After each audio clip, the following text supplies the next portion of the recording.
أعوذ بالله من الشيطان الرجيم. بسم الله الرحمن الرحيم.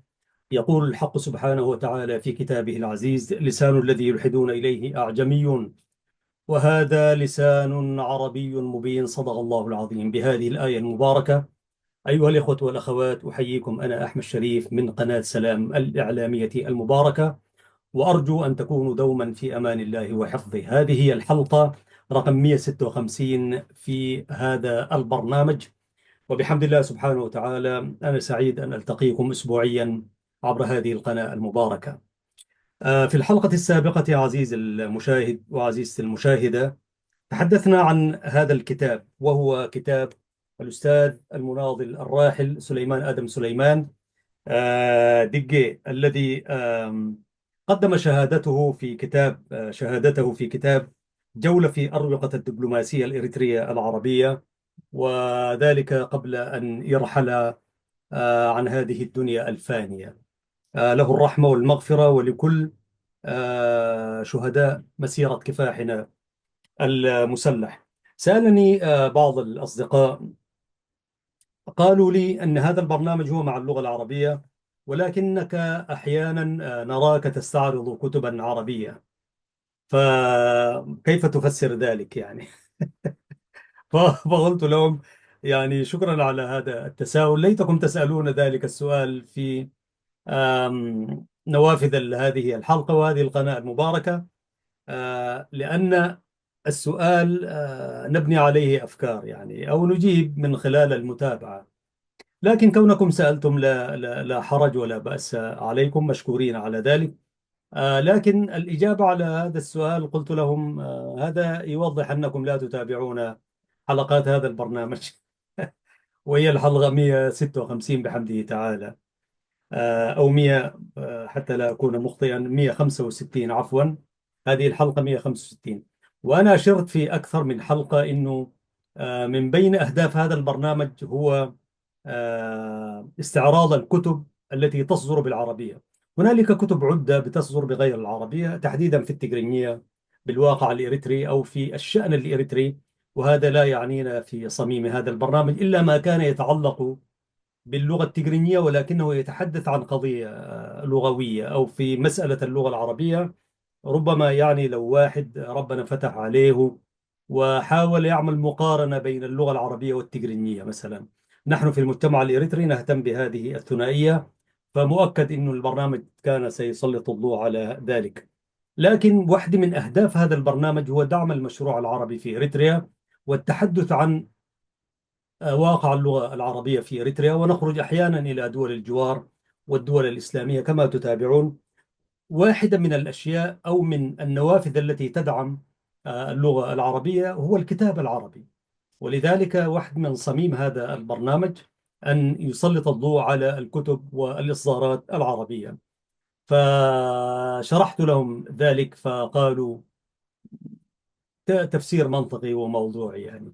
وفي نفس الوقت سألتم، قلت لهم هل تتابعون قناة سلام الإعلامية المباركة؟ فوجدتهم يعني لا لا علم لهم بذلك. وسألتهم ماذا تتابعون غير قناة سلام يعني في البرامج العربية؟ فسبحان الله وجدت أن قنواتنا الأخرى برضو كذلك غير قناة سلام هي لا تحظى بمتابعة كبيرة من الناطقين بهذه اللغة. فوجدتهم لا مؤاخذة على الرصيف، يعني هم لا يتابعون لا هذا ولا ذاك. استوضحت أكثر فقلت لهم ماذا تتابعون عن غير العربية من القنوات؟ فوجدتهم أنهم لا يتابعون لا هذا ولا ذاك يعني. فقلت عزاءنا الوحيد في نفسي أنه نحن نصل إلى المستمع العربي والمشاهد العربي في إريتريا تحديدا من خلال الساتلايت. هذا هو العزاء، والحمد لله له الحمد والشكر. و... ومشكلة الإعلام أنه يقيم، يعني واحدة من سلبيات العمل الإعلامي أو من المآخذ على الإعلام، يقيم بنسبة المشاهدة. يعني الجريدة مثلا تقيم بنسبة أنه تسحب كم في اليوم أو تبيع كم في اليوم، والمجلة هكذا. لا يقيم المضمون في العمل الإعلامي بشكل عام. بمعنى، يعني الآن مثلا البرامج الإلهائية وبرامج البرامج الخاوية، يعني أنت لا تجد فيها متابعات وحاجة، أو كذلك يعني أرقام خيالية يعني. أو البرامج اللي فيها المناكفات والمشادات والخروج عن الأخلاق وكده، تلاقي فيها الآلاف والمشاهدة وهكذا. للأسف الشديد يقيم الإعلام على أنه كم واحد يشاهدوه، كم المتابعين، كم تسحب المجلة، كم تسحب الجريدة. وهذه واحدة من المأساة في العمل الإعلامي. وأنا قلت في واحدة من القصائد: ولو كانت أعداد الزوار يعني هو مقياس، لكانت نفايات الأذبة طويلة يعني. نفايات الأذبة يعني النفايات بتجد فيها الذباب يعني ترى. ولذلك هذا مقياس ليس عدلا، يعني انه ان تقيس عمل اعلامي بما هو مشاهد. دائما الاشياء الجاده والاشياء المفيده ما هي لا تشاهد كثيرا، بمعنى بالذات في الاعلام البديل يعني. ولذلك نحن ضمن من صميم واهداف هذا البرنامج مع اللغه العربيه انه يرصد ويتابع ويستعرض ما يدعم هذه اللغة الإسلامية الشريفة، لغة أهل الجنة في الجنة. ويكفي شرفا وفخرا أن آخر كتاب أنزل للأمة المحمدية وللبشرية عامة نزل بقرآن عربي مبين وقرآن عربي حكيم بهذه اللغة. ولذلك نحن نتقفى أثر هذه اللغة، سواء كانت ظهرت في كتابات، إصدارات، في قصائد، في خطابات وهكذا يعني. ولذلك لهم التحية زملائنا، وأسأل الله يعني أن يوفقكم لمتابعة ما ينشر في هذه القناة. والله ليس لأنني أظن هذه القناة المباركة وأتشرف بذلك، يعني أقول مقياسا وكرجل إعلامي محترف يعني متخصص، ما تبثه هذه القناة في برامجها العربية والتقنية ومن مختلف الشرائح. يعني نحن في هذه القناة يعني أجيال، يعني يمكن 4 5 أجيال فينا شيوخ كبار ما شاء الله في علمهم وتجاربهم وفي حكمتهم، وفي شباب، وفي نحن ما بين الشباب والشيوخ، وفي صبية يعني ما شاء الله ينضحوا بالبهاء وينضحوا بالقوة والحضور، يعني لهم كل التحية يعني، كل التحية والتقدير والاحترام. ولذلك يعني أي فئة يمكن أن تجد غاية في هذه القناة. صحيح هذه القناة هي قناة دعوية إسلامية ما في شك، ونتشرف بذلك ونقول فيها قال الله وقال رسوله، ونعالج المشكل الوطني في هذا الإطار يعني. وجملة من البرامج أنا أحيي كل الذين يقدمون البرامج المفيدة دين ودنيا يعني. في الدنيا أنت مستفيد وفي الآخرة مستفيد يعني. تستمع فيها القرآن الكريم والأحاديث النبوية الشريفة وقضايا المسلمين وقضايا المعاملات اليومية وسيرة من التاريخ الإسلامي وسير من أبطالنا وقادتنا وشيوخنا.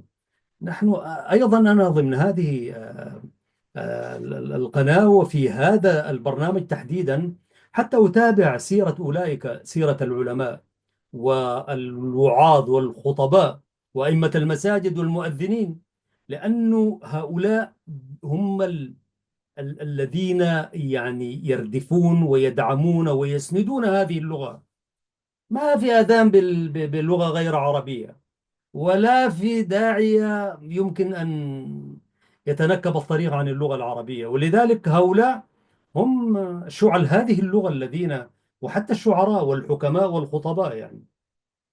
ولذلك سير أئمة المساجد نحن نهتم بهم يعني ونقرأ. وقدمنا لكم سلسلة حلقات، وعلى من أشهر الحلقات التي قدمتها سيرة شيخنا وأستاذنا والفقيه العلامة إبراهيم الأشقر رحمة الله عليه.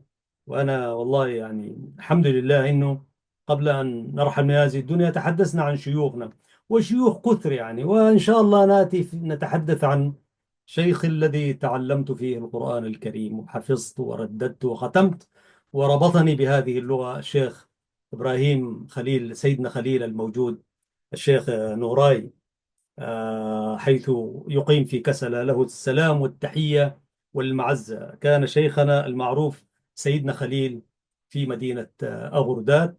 بدأت معه حقيقة، أنا بدأت القرآن الكريم وأنا طفل صغير في أسمرة يعني. أكاد أتذكر شيخ طعوم رحمة الله عليه كان هكذا معروف. والذي لم يقرأ عند شيخ طعوم أو قال لك أحد الأسمراويين أنني قرأت القرآن الكريم في عند الشيخ طعوم، هذه شهادة أسمراوية معروفة. فكان رجل معروف في جزبرهانو يعني. توفي رحمة الله عليه أيام كنا في السودان. والله تشرفت به ذات يوم، رأيته في كسلة لاجئا إليها كما لجأنا إلى وطننا العزيز السودان. فرأيته وسلمت عليه في أحد بيوت الأقارب والأهل من أهل الجبرتة يعني. لقيته فقالوا لي الشيخ طعوم، فحملت إليه طفلا صغيرا وأنا في بدايات الطفولة يعني. بدأت يعني سمعت القرآن الكريم هناك أستطيع أن أقول. ثم ذهبنا إلى مدينة أغرداد وقرأت عند الشيخ عثمان رحمة الله عليه في بداية عهدنا بأغرداد في نهاية الستينيات يعني. ف والشيخ عثمان خلوته لم تستمر، كانت في مدينة في حي حلة السودان، أي في حي السودان. وقيل لي أن الخلوة التي كان يديرها الشيخ عثمان كان رجلا نحيفا يعني. آه، فكانت هي أحيلت إليه من الشيخ يمني الأصل، الشيخ شمسون كما قيل لي من أحد إخواننا الكبار في مدينة بغداد. الشيخ شمسون كان قبل الشيخ عثمان. الشيخ عثمان هو استمر فيها شوية، وبدأت بدايات آيات بدايات القرآن. ثم أغلقت الخلوة لسبب من الأسباب، ربما شيخ عثمان دزات وغادر يعني. فانتقلنا إلى حوش سيدي يعني. وأنا إن شاء الله سأخصص حلقتين أو أكثر عن خلوة سيدنا خليل أو الخلاوة في مدينة أغرداد إن شاء الله. لأن تلك الخلاوة هي خرجت حفظة لكتاب الله سبحانه وتعالى وقارئين لكتابه الكريم، وهم الذين انخرطوا في بحر هذه اللغة، إما صحفيين أو شعراء أو كتاب أو موظفين وما إلى ذلك. وكان عهدنا وعهد الجيل الذي قبلنا والأجيال التي قبلنا والجيلين على الأقل بعدنا يعني يبدأون حياتهم بالقرآن الكريم يعني. وهنا أتذكر البروفيسور عبد الله الطيب رحمة الله عليه، ذلك العلامة، قال إنه يعني تراجعت المناهج في الدول الإسلامية والعربية لأنها تنكبت الطريق، لأنها أوقفت التحاق الطلاب وهم صغار بالخلاوة بتاعت القرآن الكريم. ولذلك دفعوهم دفعا إلى النظام التعليمي لهدف يعرفه الغرب ويعرفه أعداء الإسلام، أن يفصلوا بين هذا الطالب وكتاب الله سبحانه وتعالى. فيقال لماذا يضيع عمرا فترة من زمنه وهو غض الإيهاب يعني، والطفل يعني صفحة بيضاء، دخلوه في المدارس وحتى هنا، لأنه الخلاوي بيقعد فيها زمن والخلوة تقعد فيها كم يعني. حتى لو كنت حفظك هنا سنتين 3 سنوات بتحفظ بتختم القرآن الكريم، تختمه وتردده كمان يعني. هكذا كان في زمننا يعني. فقيل ادفعوا بأبنائكم إلى المدارس النظامية. فالبروف عبد الله الطيب رحمة الله عليه يقول إنه وكان ذلك الهدف إنه عشان ما يجعلوا غرابة أو عزلة بين الطالب وكتاب الله.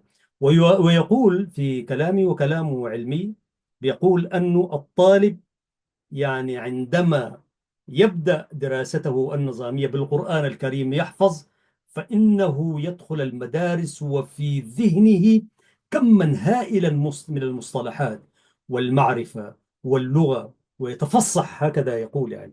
يدخل المدارس هو فصيح، والذين ختموا القرآن الكريم بالمناسبة المدارس دي طوال ويتميزوا فيها، يتميزوا فيها يعني. ولذلك لكن شيئا فشيئا، ومن أكثر السياسات التي بثوها في عقول وأنظمة أولئك الأدعياء في الدول العربية والإسلامية، اللي هم خرج المستعمرين وتركوا وكلاءهم، فيقولوا لك أفهم لا تحفظ، لا تحفظ. الفهم ده هو اللي هناك، وينسون أنه كتاب الله ده هو أولا يفهم عشان ما يحفظ. والحفظ ده يعني هو سنام الفهم ذاته وسنام المعرفة.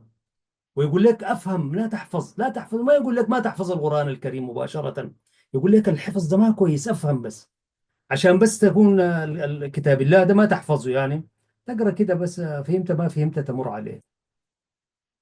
ولذلك هذه واحدة من السياسات الخطيرة التي بثوها وأدخلوا الناس، وأصبح الناس اليوم غرباء. كثير من العدد هائل من المسلمين أصبحوا يعني لا يرون كتاب الله ولا يتلونه حق تلاوته إلا في الحول، سنة مرة في الحول، ينكبون في بداية رمضان، قال فما خطبكم أيها المرسلون قالوا إنا أرسلنا إلى قوم مجرمين، وهكذا. ويقول لك ختمت مرتين مرتان. وأنا قلت يا جماعة لا، يعني لا تقول أنا ختمت كم مرة وكذا بتاع. حتى في رمضان، شهر رمضان المبارك، ورمضان على الأبواب إن شاء الله، وسنسقر الشهر كله إن شاء الله في شهر 4 تقريبا أبريل القادم، سنكون قرآنيين أكثر إن شاء الله، لأن القرآن هو اللغة العربية يعني.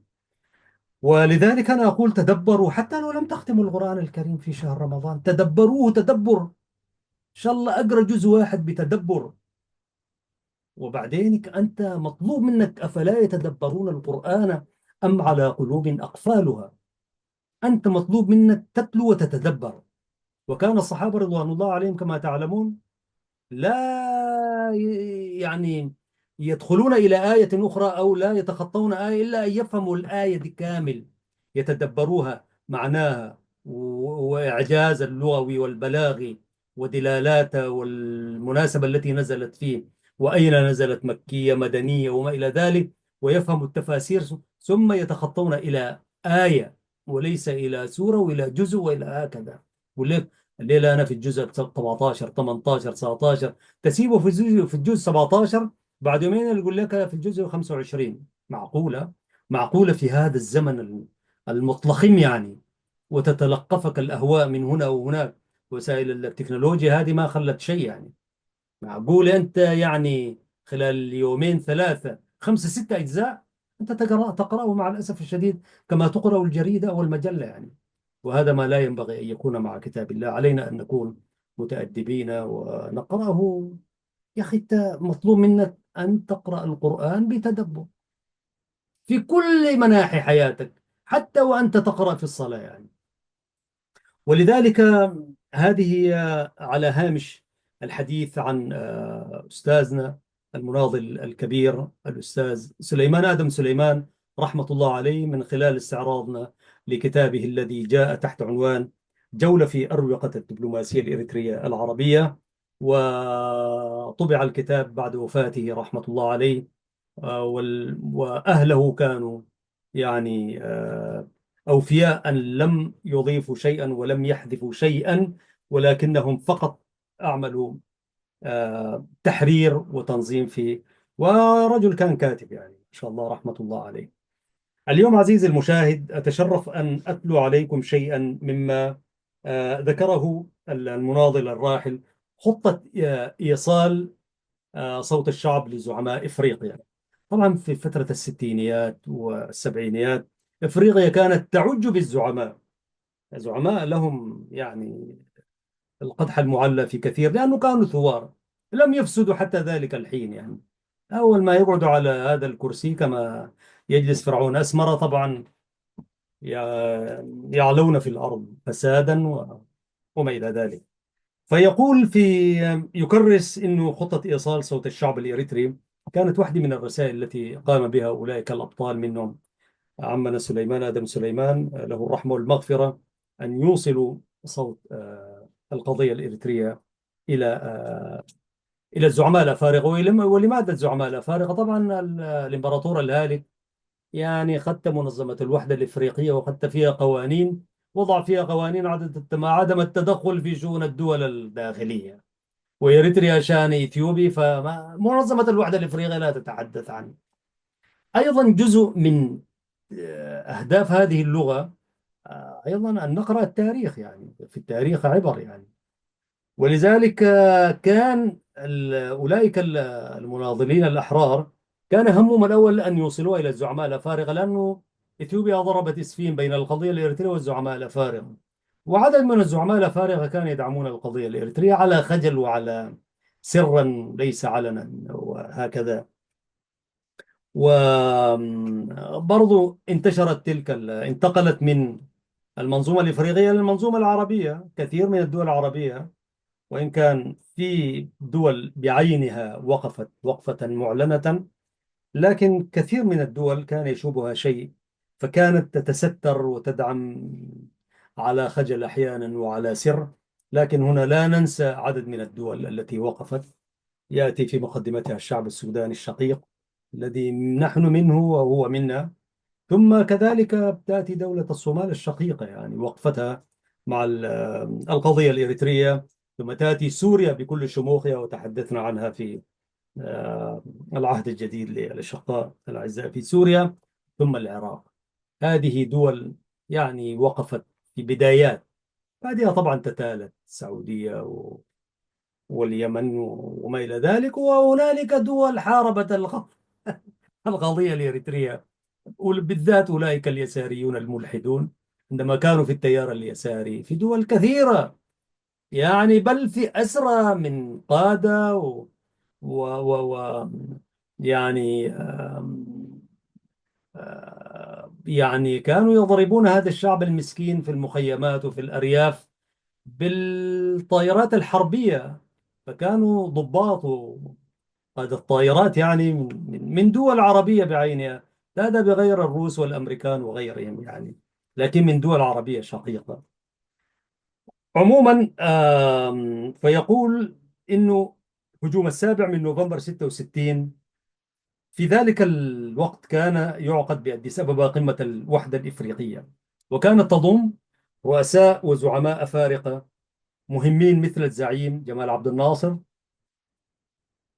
نقول زعيم لأنه ذكروا هكذا، رئيس مصر الشقيقة. عبد الناصر برضو كان له وقفة ويكفي وشرفا، والقاهرة كمان لا ننساها، من الذين وقفوا مع القضية الإريترية. ويكفي إعلان جبهة التحرير من قلب القاهرة يعني، رئيس مصر وكواما نكروما طبعا رئيس غانا، وأحمد سيكاتوري بتاعت غينيا، ونيريري رئيس تنزانيا، وعدد من الدول من القادة الأفارقة. وضعت القيادة الثورية خطة لإيصال صوت الشعب الإريتري واحتجاجه لقادة الدول الإفريقية المتواجدين بالمؤتمر. وكانت تلك الخطة هي شن هجوم في أديس أبابا حيث مقر المؤتمر، ويزامنه في نفس الوقت هجوم في 11 مدينة إريترية يستهدف ثكنات الجيش الإثيوبي ومواقع تمترسه في تلك المدن. هذه كانت أعزائي المشاهدين والمستمعين، تابعونا، ولا نزال معكم في هذه الحلقة من برنامج مع اللغة العربية من قناة سلام الإعلامية المباركة. ويتحدث في عنوان جانبي مهمة الأستاذ محمد صالح في تسني. وأستاذ محمد صالح طبعا عضو القيادة ومسؤول الشؤون التنظيمية بالقيادة الثورية لجبهة التحرير الإريترية.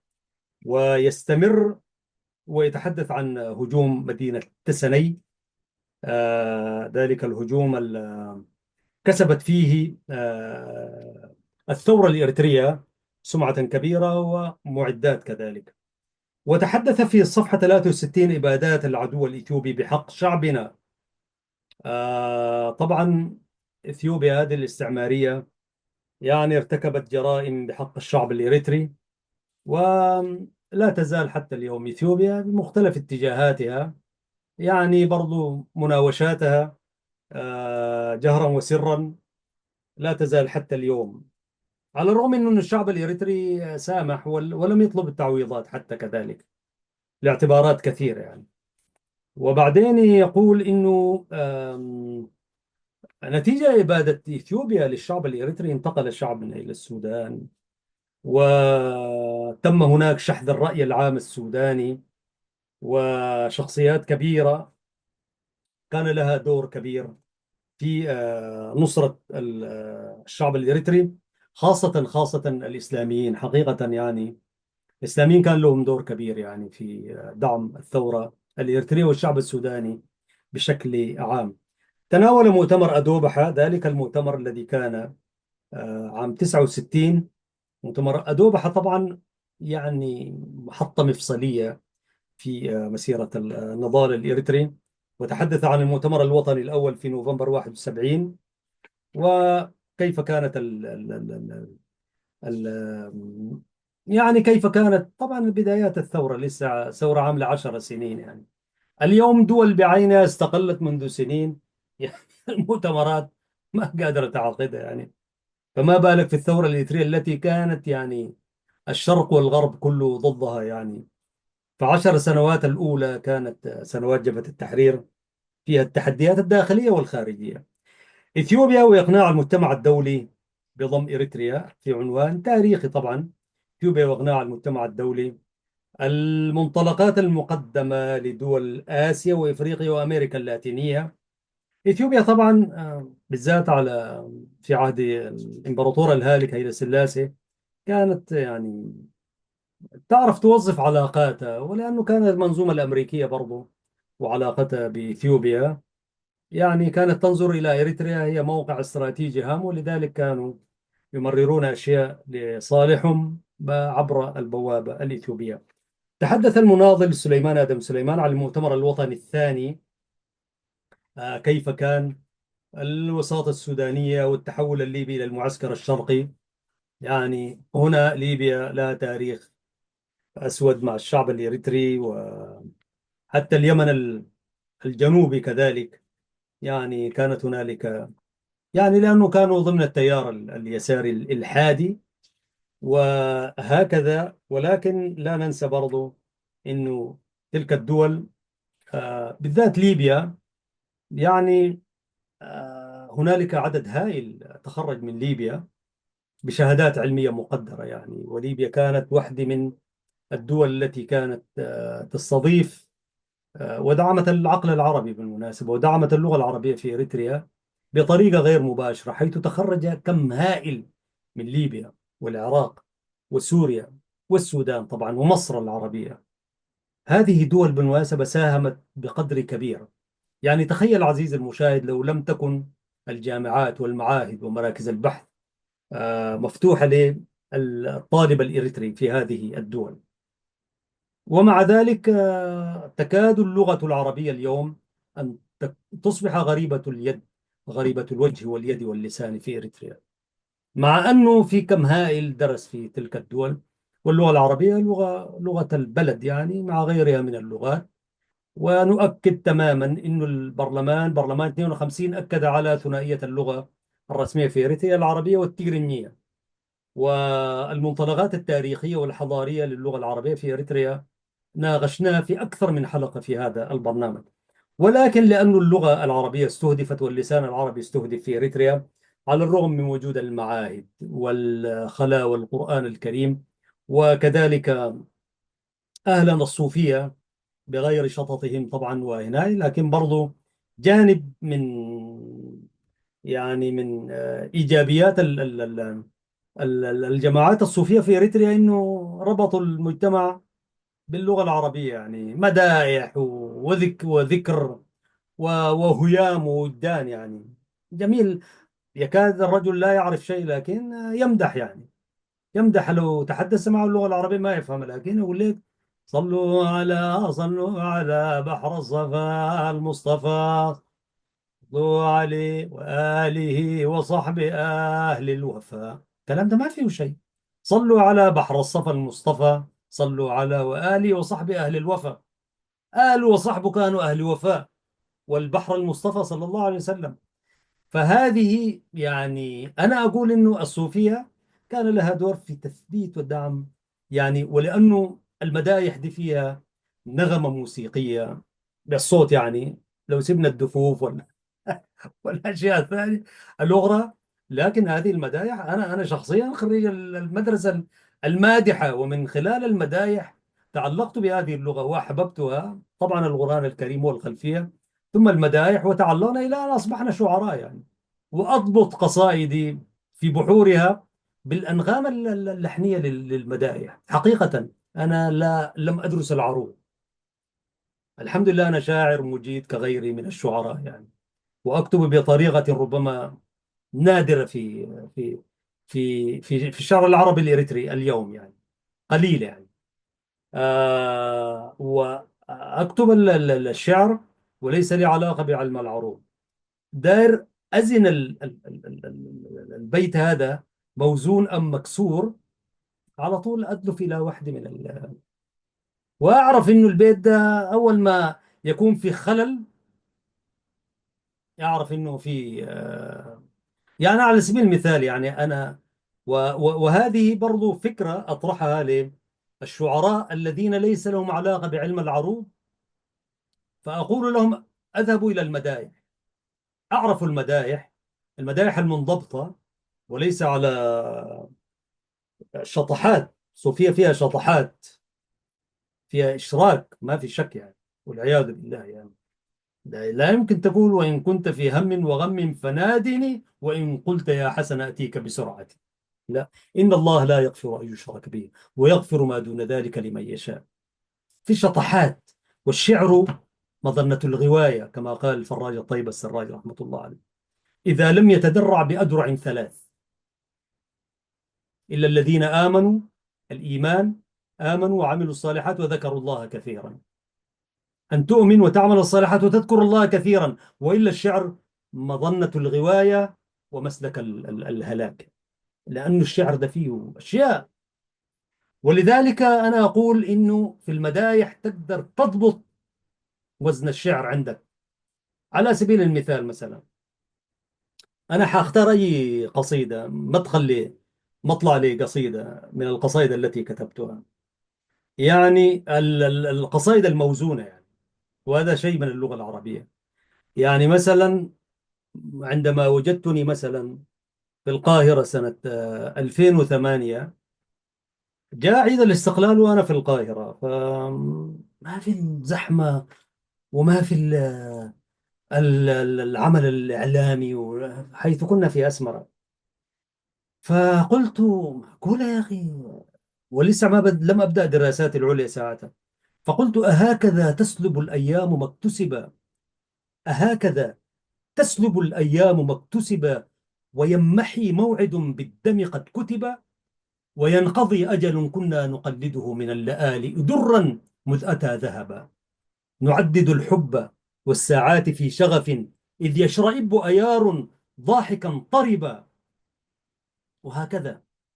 فلما أكمل القصيدة أو أنا أكتب، فأقول هذا البيت موزون ولا ما موزون، فأضبطه كيف مثلا من المدايح، والمدايح موجودة في ذهني بالروايات. وهي المدايح أصلا القصائد بتاعت المدايح فيها العروض وفيها النغم الأنغام يعني مثلا ضبطها كيف مثلا. وأنا ما أقول إنه يجيني أول ما أقول هذه مضبوطة على أي روي يعني، أو على أي لحن مثلا في المدايح، يعني أهكذا تسلب الأيام ما اكتسب، ويمحي موعد بالدم قد كتب. أهكذا تسلب الأيام ما اكتسب، ويمحي موعد بالدم قد كتب. شفت مظبوطة كيف؟ وينقضي أجل كنا نقلده من اللآلي درا مذ أتى ذهبا، وهكذا. إذا في خلل في الوزن ما يزبط معك اللحن. هذا على سبيل المثال.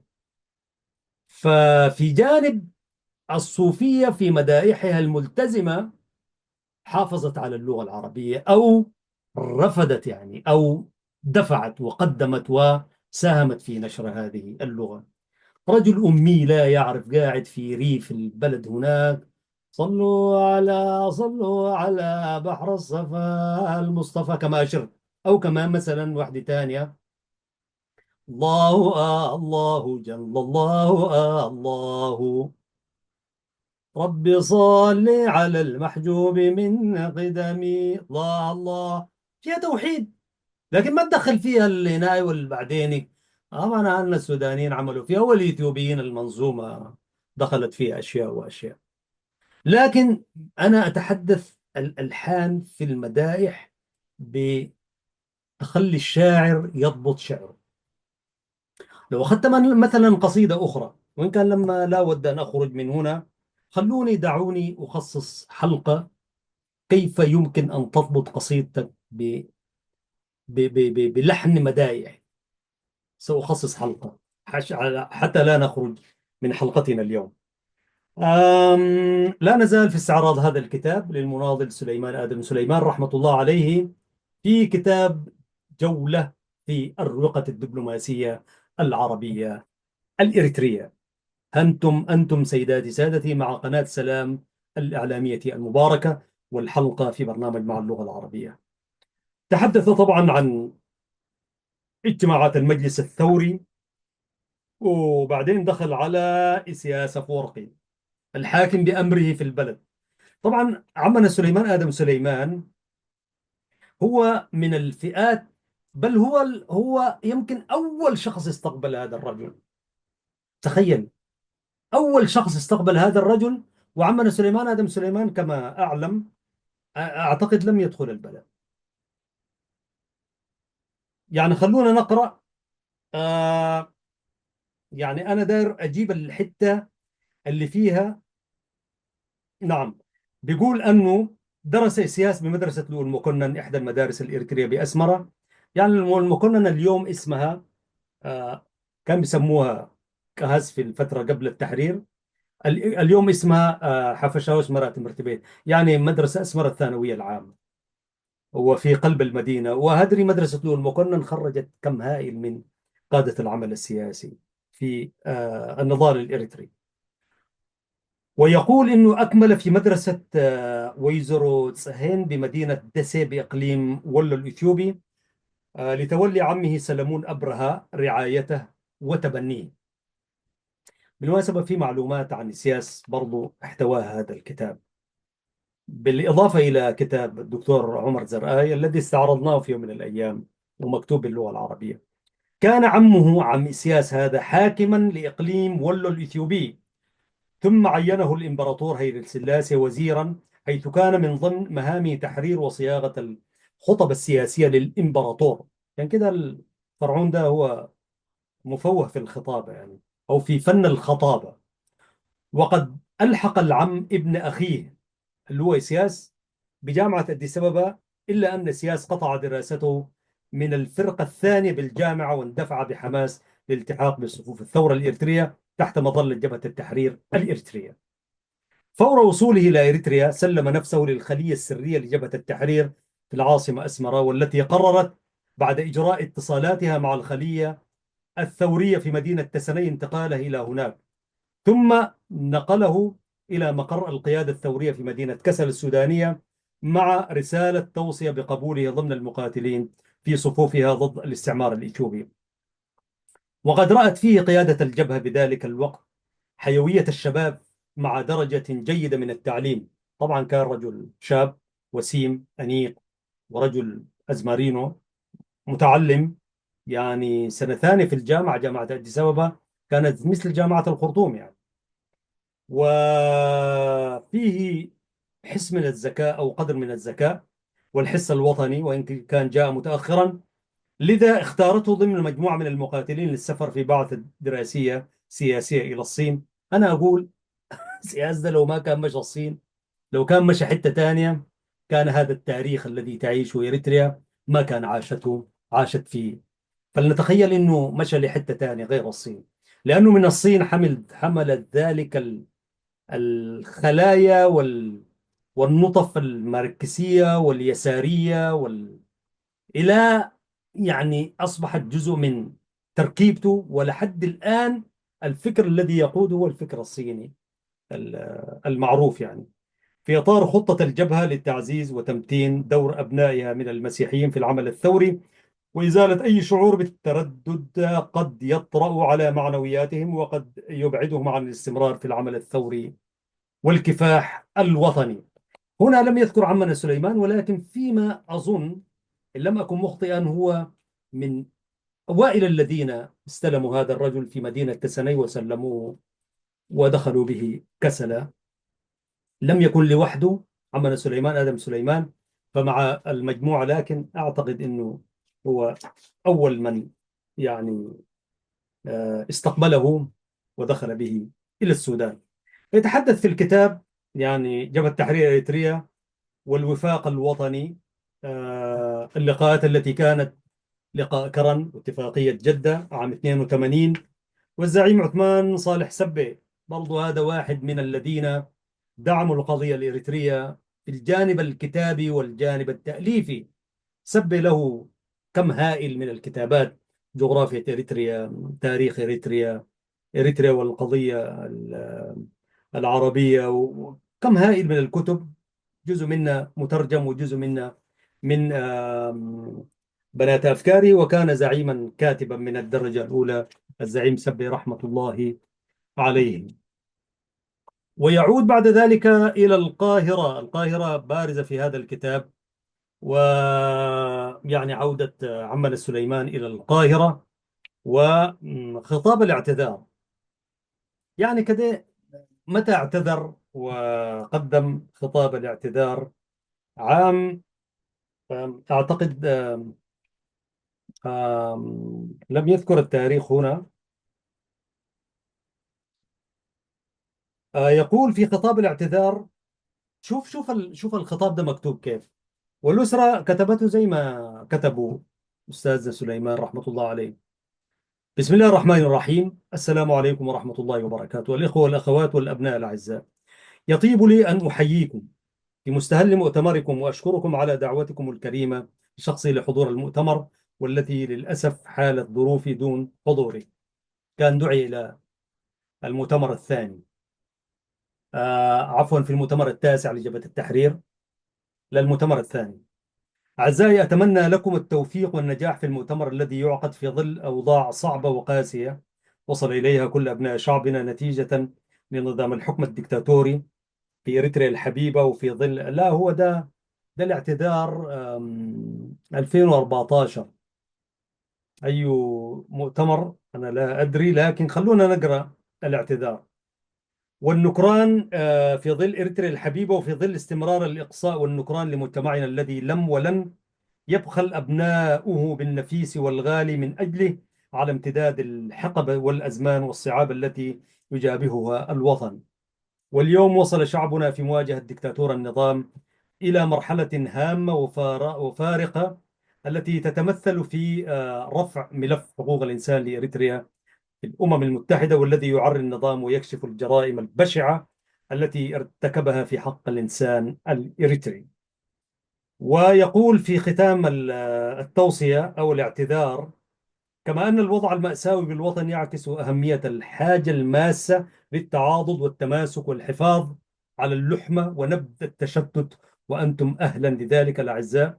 أتمنى لكم السداد والخروج بنتائج وتوصيات ورؤى مستقبلية محددة وهادفة للجمع وعودة الحقوق الكاملة غير المنقوصة. في الختام، أسأل الله عز وجل لكم كل التوفيق والفلاح في مؤتمركم. السلام عليكم ورحمة الله وبركاته.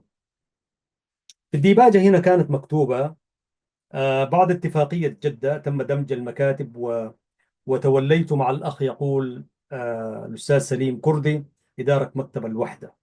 بعد ذلك كلفت بالعلاقات الخارجية للجبهة، وسافرت إلى السعودية لفترة، ثم عدت إلى القاهرة، أي قاهرة المعز.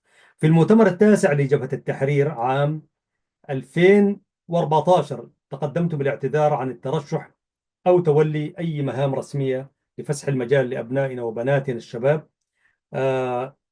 متعهدا بخدمة شعبنا الإريتري بأي شكل يتوفر لكم فيه، وعدم حجب أي استشارة أو مساعدة إن طلب مني ذلك. كلام جميل. يعني هو اعتذر أن لا يرشح في المؤتمر التاسع لجبهة التحرير عام 2014، ولكنه يشير إلى ما وصلت إليه ال- ال- المسألة الإريترية والقضية بشكل عام. الكتاب ما يميزه كما قلت جملة من الوثائق، منها المذابح التي ارتكبتها إثيوبيا بحق الشعب الإريتري وأهم المعارك، وكذلك يفرد مساحة لمعركة تقرب 64، تقرب عباي حبن يعني كما يقال في لغة التجرينيا.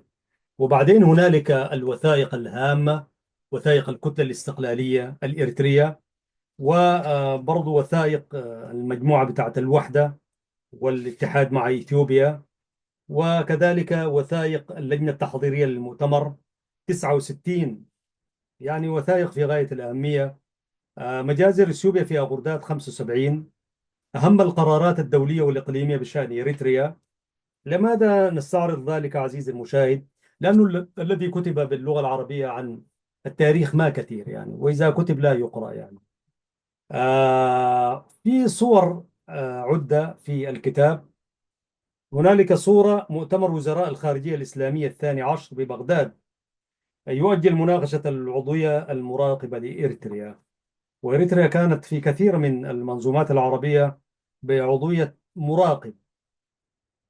وكذلك هذه صور عدة لقادة سياسيين كبار آه، للثورة الإريترية.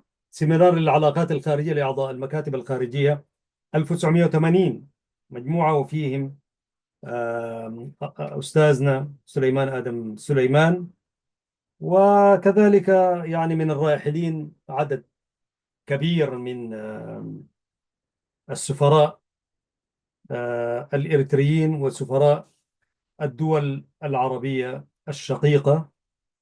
وهكذا يعج الكتاب بجملة من الصور. خلوني بس نستعرضها برضو. هو جزء من مهام هذا البرنامج هو استعراض الصور. وأنا أدعو، والله هذه وثيقة في غاية الأهمية، يعني أتمنى أنه الناس بالذات الباحثين والكتاب أن يقتنوا هذا الكتاب الهام اللي فيه صور تاريخية مهمة جدا. في صور لعوائل محتمية بالكهوف هربا من الغارات الجوية للعدو، وقيادة جبهة التحرير الإريترية. بالمناسبة إثيوبيا كانت تمارس غارات يعني تنتهك، بل كانت يعني أسلحة دمار، حتى لو لم نقل شاملة ولكنها كانت أسلحة محرمة، يعني صبت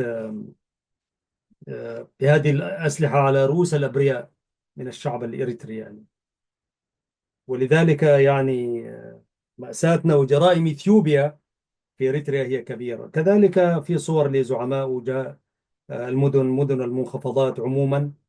وأيضا في صور مع قيادات جبهة التحرير الإريترية، محمد صالح والأستاذ محمد إسماعيل عبده رحمة الله عليه والزين ياسين وآخرين.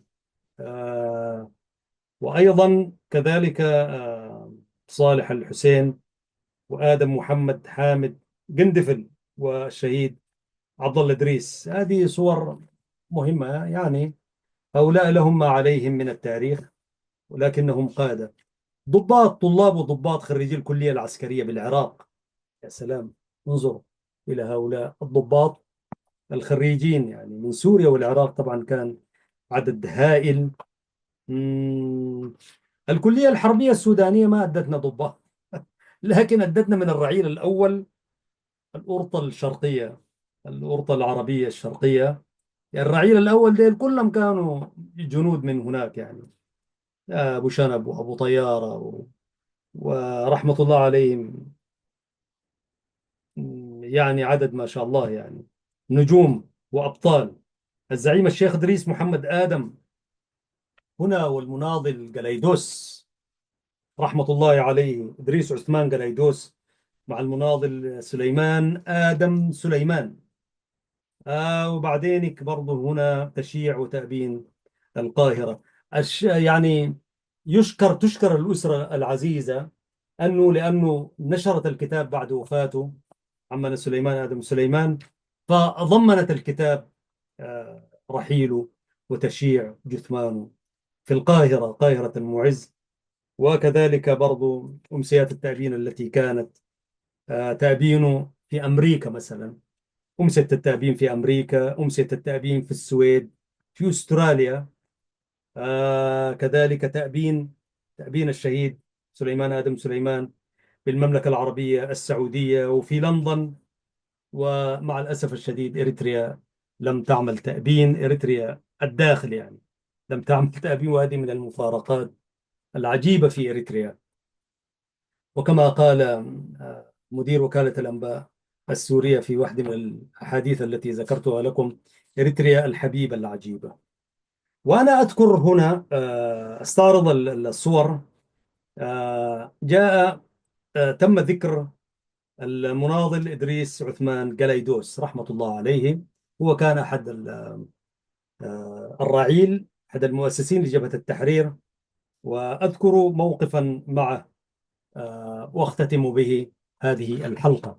طبعا نحن لم نحظى بأن نكون شهود عيان عمرا، وما كنا ساعة يعني، لكن العمل الإعلامي بدايات الكفاح يعني 61 62 63، حيث لم نأتي للدنيا بعد يعني. لكن من حسن الطالع برضو أنه عملي الإعلامي أتاح لي فرصة أن أحتك بقادة كبار.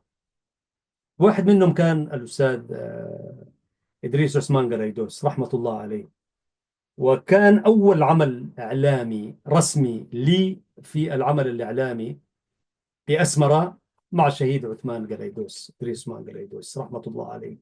وأحكي المناسبة وأنا أقول أنه يكفيني شرفا أنه أول مقابلة عملتها مع المناضل قلايدوس رحمة الله عليه. وقصة هذه المقابلة كانت على النحو التالي: وصلت أسمرة 91 شهر 11، فلم أنخرط في العمل الإعلامي، استراحة محارب. جلست في مدرسة الأمل، حيث الجالية العربية، الأمل اليوم الجالية العربية، مدرسة الجالية العربية العريقة التي إن شاء الله تشرف أن أتحدث عنها يوم، كيف دعمت اللغة العربية في إريتريا الجالية العربية. فمكثت هناك عاما أو فترة سنة يعني اللي هي 6 أشهر. الفترة التي درست فيها كان 6 أشهر، وأدرس اللغة العربية والحمد لله. فنشرت وزارة الإعلام في جريدتها الرسمية إعلان للباحثين عن وظيفة في وزارة الإعلام في الأقسام العربية. قرأت المقالة، الإعلان، فقدمت نفسي وأعطيت لعنوان أحد الزملاء في الوزارة يعني. صديقي الذي أعطيته عنواني يعني عنوانه في الطلب نزل إلى مدينة غرداد لزيارة الأهل. أخونا أحمد إسماعيل دويدة له التحية والسلام مع أهله، الأسرة الكبيرة والصغيرة يعني. فأخونا إسماعيل دويدة طلع، وبعدين هم اتصلوا بالمكتب وهو ما موجود في وزارة الإعلام. ففات الامتحان. يعني كان الغرض من الاتصال إنه كل الذين قدموا طلب عليهم أن يجلسوا إلى الامتحان يعني، امتحان وزارة الإعلام يعني. ف وأحيانا رب ضارة نافعة يعني. ما عارف لو امتحنونا في الإعلام كنا أولئك الناس يعني يمكن ما كانوا ينجحونا ذاته. وأنا الوقت ذاك أحمل شهادة بكالوريوس في الإعلام يعني من جامعة معترف بها دوليا وعالميا. فبالمنطق كده أنا أعمل شهادة علمية في الإعلام يعني، كما قال بعدين مدير القسم العربي، مفروض لا أجلس لي امتحان يعني. لكن لا يعنيهم العلم أولئك يعني، كان حيقعدونا يقول لنا 200 كانت شهادة ورار، والحملة العسكرية وسلاح ورار، حملة النجم الأحمر كانت 200 وهكذا. وده لا ما له علاقة بالإعلام يعني. عموما ففاتني الامتحان. يوم الامتحان كان السبت، والسبت نحن إجازة في المدرسة كذلك. أخونا أحمد إسماعيل دويدة جاء إلي يوم الاثنين لما أجل العمل قالوا له يا أخي في واحد اسمه أحمد شريف كان ادانا اسمك وفاتوا الامتحان. فالرجل مسكين يعني جاني مذعورا يعني يقول لي يا أبو حميد الامتحان فاتك وكان مفروض تمتحن امبارح يوم الاثنين طبعا يعني في المدرسة يعني، وأنا أدير عملي التعليمي والتدريس والحمد لله يعني 4 فصول على على أكتافي يعني، فصلين للبنين وفصلين للبنات يعني، فالمرحلة الإعدادية. فأنا لم ينتابني إزعاج ولا قلق، كنت عارف إن الوزارة دي سنركبها يوم من الأيام. آه، يعني ومن كتبت عليه خطى مشاء يعني. لكن أحببت أن أستريح قليلا وأتعرف بأولئك من على البعد يعني، لم يكن لي معرفة بهم أبدا يعني قبل التحرير يعني. كاسم موجود طبعا جبهة الشعبية لتحرير إريتريا وهكذا. فقلت له يا أخي طيب ما العمل؟ قلت له. قال لي تمشي مكتب شؤون الموظفين طقليقزات، طقليقزات في وسط المدينة، اللي هو مقر الحكومة اليوم، الوزراء. فذهبت فدخلت إلى أحد المسؤولين، لم يكن مقاتلا كان مدنيا. فقلت له أنا اسمي كذا كذا وفاتني الامتحان. ذلك الرجل والله أكاد أتذكر المشهد، انزعج انزعاج ويعني بطريقة فيها أسى وحسرة وندم. فاتتك وظيفة، والوظيفة في البلد ديك يعني كأنها يعني باب من ال سبحان الله يعني. يعني الوظيفة هناك يعضوا عليها بالنواجز يعني، مع انه الارزاق بيد الله يعني. فقال لي كيف يفوتك الامتحان؟ قلت له يا اخي انا وين كنت؟ قلت له انا مدرس انا في الجاليه هنا. فلما انزعج يعني، فاتصل بمدير الإذاعة اسمه واحد والدقش يعني. يا أخي حكى له القصة، قال له يا أخي كذا كذا كذا وبتاع وفات أرسله لي. قال لي شايف المكتب ذاك وما بعيد يعني. قال لي أمشي هناك وأسأل من واحد اسمه الدقش. مشيت. قال لي أنت كنت وين؟ قلت له والله أنا موجود في الجالية وحكيت له القصة. فقام اتصل بمدير عام الإذاعة، المدير القسم العربي، السفير أحمد علي برهان، حييه وهو موجود في واحدة من الدول الاسكندنافية. أحيي أسرته، كان من الناس والرجال المحترمين الذين حببوا إلينا تلك المأساة يعني. والله في إريتريا لم تكن كلها ورود، كانت جهادا، كان كفاحا، كان صبرا، وكان وما كان. المهم فاتصل عليه وقال له في واحد كده كده فاتوا الامتحان. برهان قال له كده، أنا ما فاكره يتكلم عربي وكده. فبعدين قال لي اسمه برهان ومدير القسم العربي، امشي امشي له. جيت السيد احمد علي برهان، والشيء بالشيء يذكر، أنا سأتوقف عند قلايدوس بس بحكي القصة يعني. فسيد أحمد علي برهان قال لي تفضل يا أستاذ، يا أخي أنت فاتك الامتحان؟ قلت له أيوه. قال لي أنا اسمي أحمد علي برهان، أو اطمأنيت إنه يا زول يحكي عربي يعني، وأنا التقرية ما أنا أعرف. فاسترحت قلت له. قال لي اسمك مين؟ قلت له أحمد شريف. قال لي كيف فاتك الامتحان وكذا؟ قلت له أنا موجود في الجالية وتليفون أخونا دويد أنا اديت عنوانه هكذا. فقال لي أنت تعرف دويدة من وين؟ أنا قلت له مدينتنا فيها غردات يعني. قال لي طيب تمام وكده. فهو فاتك الامتحان وانت ايش من جاي من وين؟ قال لي يعني من اين انت؟ قلت له انا من السودان يعني، انا جيت من السودان، انا اريتري. طيب درست في السودان؟ قلت له درست ايش؟ قال لي. قلت له دارس اعلام انا. قال لي الود نبيه يعني احمد علي برهان، لانه ابن ناس وابن مجتمع وعارف يعني عارف، ورجل له تاريخ نضالي مشرف. كان ضمن الفريق الذي اختطف الطائرة الإثيوبية في يعني عملية كراتشي معروفة كده في التاريخ الإرث. ما داير أطلع من القصة يعني. فقال لي أنت خريج إيش؟ خريج إعلام. قلت له وين؟ قال لي جامعة درمان الإسلامية. يعني قال لي خريج إعلام. قلت له أنا عندي بكالوريوس في الإعلام ودرسته كم سنة؟ 4 سنين. قال لي الإعلام بس؟ قال لي إعلام قلت له أيوة إعلام. قال لي أنت خريج إعلام؟ قال لي إيش نمتحنك في إيش؟ قال لي ماذا نمتحنك يا أستاذ؟ قال لي والله قال لي العبارة، قال لي نحن ناس جربندية. جربندية بنقولها في السودان، جربندية ناس ما لها علاقة بالهناك. قال لي نحن ناس جربندية دخلنا في الإعلام ده، ما أنا أنت تمتحننا ولا نمتحنك؟ قال والله طبعا مقاتلين بس هو رجل كان شفيف ونظيف يعني. فقال لي يا أستاذ انسى الامتحان، أنت خريج إعلام؟ أيوه. طيب بتتابع الإذاعة؟ قلت له نعم. طيب إذاعتنا القسم العربي يعني أتابع طبعا. قلت وأنا حقيقة بدأت أتابع القسم العربي وأنا في السودان سنة 90 من خروج موسى بخيت الذي كان مسؤول الإعلام في إذاعة أسمرة. خرج إلى ألمانيا من إثيوبيا بمهمة عمل، ثم سلم نفسه هناك وانضم للجبهة الشعبية، أو انسلخ عن النظام الدرقوي هناك. فأجرت معه إذاعة صوت الجماهير القسم التجري، التجريت يعني، سلسلة حلقات. فمن هناك كنت أتابع القسم العربي، برضه أتابعه لأنه كان بيأتي في سلسلة والإذاعة العسكرية دي.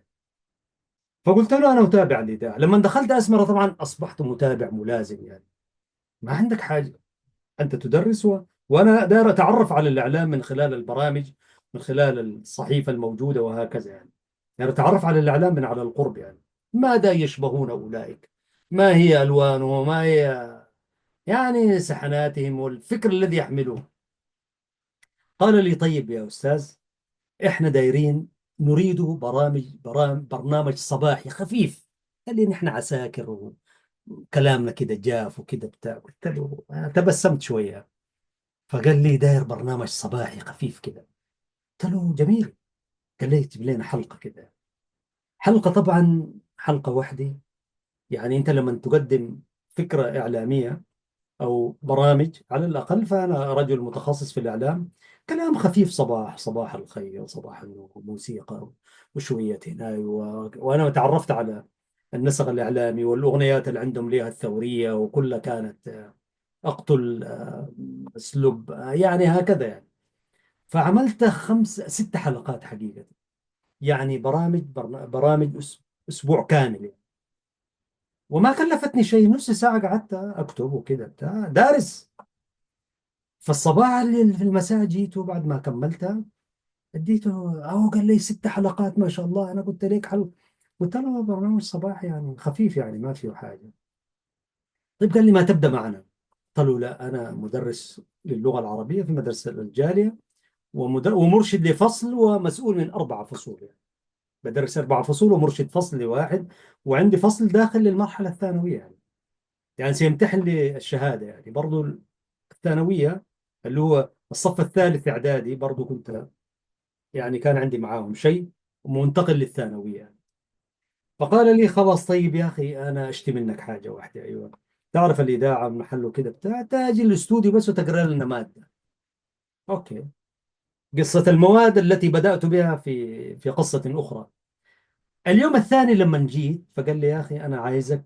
فقدم لي أسئلة مقابلة. أسئلة المقابلة هي مكتوبة: مقابلة مع المناضل آم، إدريس عثمان قلايدوس. آه. طبعا أنا قلايدوس أسمع به، له الرحمة والمغفرة ولآله وأبنائه السلام يعني. فبرضو أنا افتكرت إنه بس قال لي أستاذ أحمد، هو اسمه أحمد علي برهان، قال لي أستاذ أحمد شوف المقابلة هذه وعدل فيها كما تشاء، قدم أخر أشطب زي ما داير. قلت له كما أراه؟ قال لي كما تراه. الكلام ده سنة 91 عزيزي المشاهد، يعني خلونا نقول 92، قبل اليوم 2000، قبل 33 سنة. والحمد لله يعني نتذكر حتى اليوم. فعملت المراجعة وقدمت وأخرت. اللغة كانت كويسة لكن برضو تحتاج إلى تعديل يعني. وقدمت وأخرت وبتاع، وقلت له كده بتاع، انبسط. قال لي ممتاز يا أستاذ. أبو حميد كان يقول لي، قال لي أوكي. أنا افتكرت خلاص هخرج من المكتب، ومكتب صغير 2 في 2، مترين في متر ونص يمكن ذاته بالكاد، ما أخذ كرسيين وكرسي وذاته يلف كده ويدخل أحمد علي برهان. ناس جايين من دفاعات يعني، جايين من الحفر ومن الخنادق يعني، عادي جدا يعني.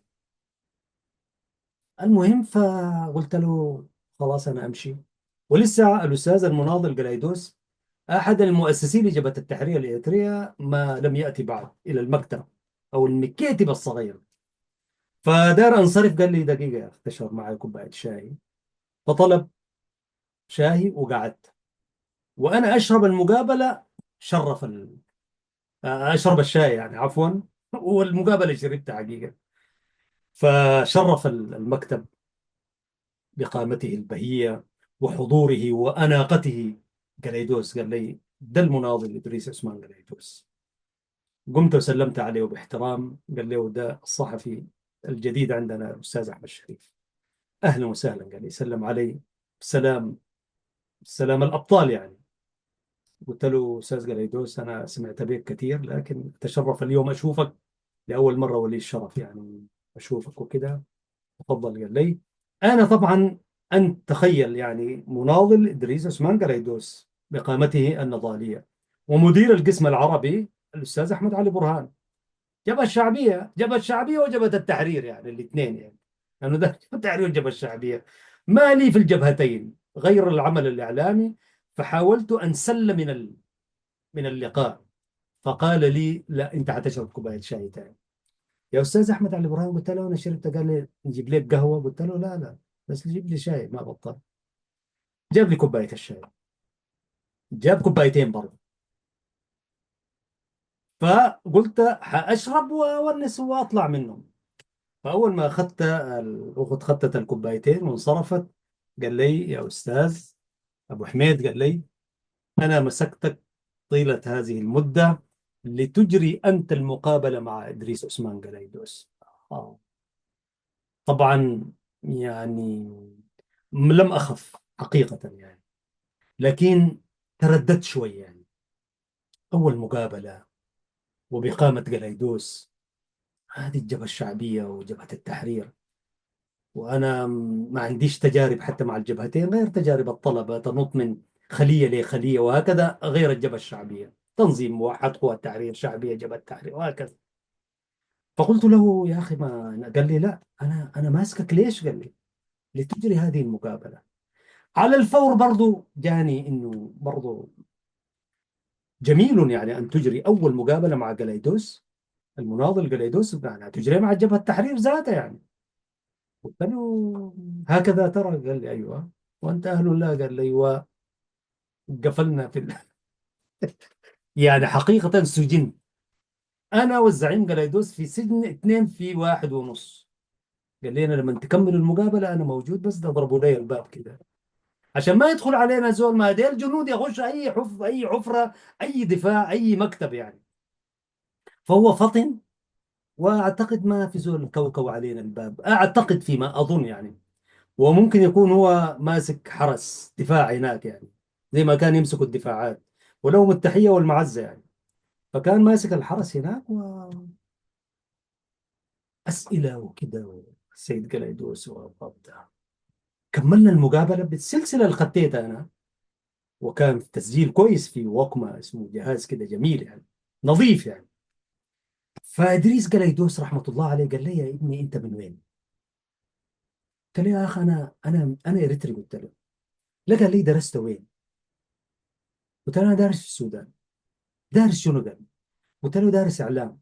يا سلام. مد علي يده طوالي قال لي يا سلام برافو عليك. قال لي، قال لي دي واحده من المقابلات اللي ما انساها في حياتي. قال صحيح انا التقيت باعلام عربي كثير يعني، كلايدوس القامه النضاليه الكبيره يعني.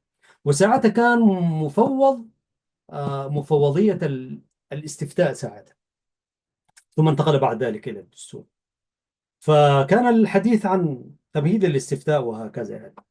فقال لي دي من المقابلات الهامة في حياتي كمان، وأنت يعني برضو كنت ممتاز. يعني قلت له والله يعني برضو أنا أعتز وأفتخر إنه هذه أول مقابلة لي رسمية في هذه الوزارة. قلت له وأنا لم ألتحق بالوزارة بعد لسه يعني.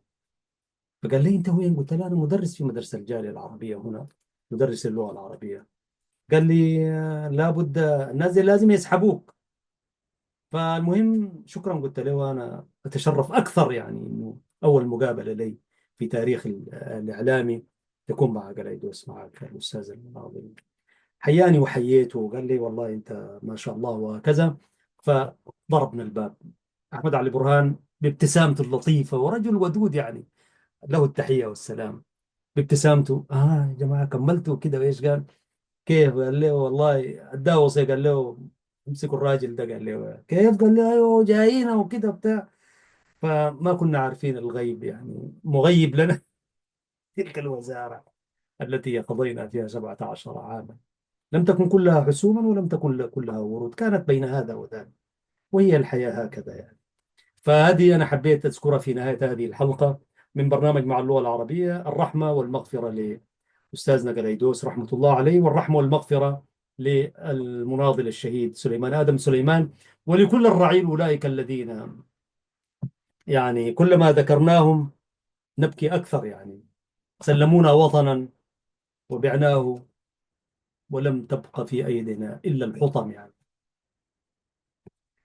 أيها السادة والسيدات، كنتم مع حلقة في برنامج مع اللغة العربية من قناة سلام الإعلامية المباركة، من إعداد وتقديم محدثكم أحمد شريف.